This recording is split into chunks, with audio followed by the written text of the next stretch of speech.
So what are the facts on the ground right now? We're seeing increased enrollment and an expanding job base. Generally, most people think this is beneficial, particularly considering other Midwestern cities where there isn't job growth and the impact that has on city services. So we know more people need to get to work and go to school in Ann Arbor, but what exactly does this mean and what can we do about it?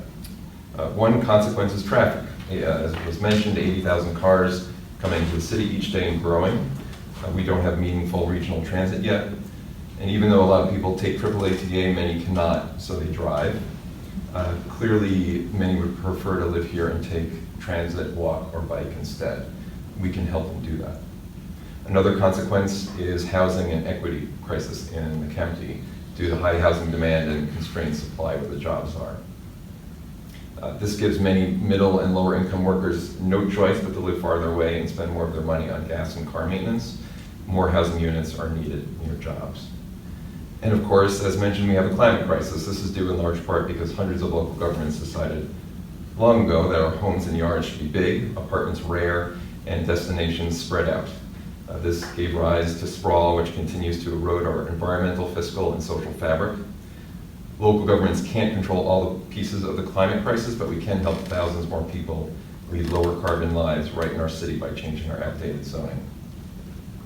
Policies like the one in front of you tonight have the potential to address all these issues at their core: a greater supply of homes that will be smaller, closer to work, and less dependent on cars or car-free. This all helps mitigate our affordability, carbon footprint, and traffic issues, and it does it in a way that strengthens city services and quality of life for those who are already living here. In summary, thank you for proposing a tool that the community has been requesting in many plans for many years.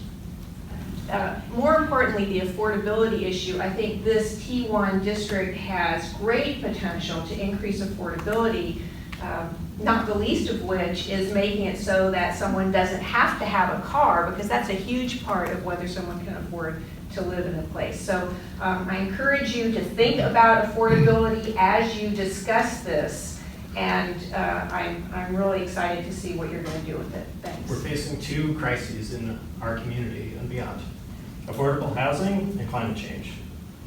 Prices continue to skyrocket for housing, and we have, some COG estimates say we have 80,000 people driving into the city every day to go to work or to school. And also, as I think Joan said, transportation is one of the single largest categories of contributors to carbon emissions. So simply put, we have to find ways to get people to be able to live closer to where they work, where they go to school, and so on.